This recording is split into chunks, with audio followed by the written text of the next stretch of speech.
13 पदाधिकाऱ्यांची समन्वय समिती स्थापन केली आहे। या समितीमार्फत आतापर्यंत 2 बैठका झालेल्या आहेत।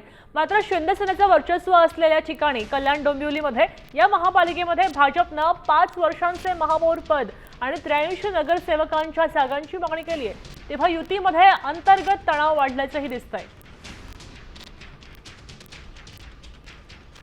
इच्छितो की या कल्याण डोंबिवली महानगरपालिकेत संपूर्ण 122 नगरसेवक आहेत आणि मग आतापर्यंत आमचे शिवसेना पक्षाचे 70 ते 72 नगरसेवक आहेत, भारतीय जनता पार्टीचे 53 ते 57 नगरसेवक आहेत आणि मग त्याच्यात वाटाघाटी ज्याप्रमाणे वरिष्ठ घेतील तो निर्णय दोन्ही पक्षाला मान्य असणार आहे अशी चर्चा झालेली आहे आणि सकारात्मक निर्णय होईल अशी आशा आहे, कारण चर्चा अतिशय खेलीमेलीच्या वातावरणात झालेली आहे। या समितीमध्ये 5 सदस्य आणि 2 निमंत्रित सदस्य अशी 7 जणांची समिती असते।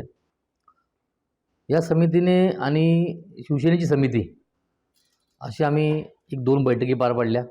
भारतीय जनता पार्टीने म्हणून एक 83 नगरसेवकांची मागणी केलेली आहे की शिवसेना भाजपा युतीमध्ये भारतीय जनता पार्टी पक्ष हा मोठा आहे आणि नगरसेवकांची संख्या जास्ती आहे, म्हणून 83 नगरसेवक हे भारतीय जनता पार्टीला मिळावं अशी आम्ही मागणी केलेली आहे।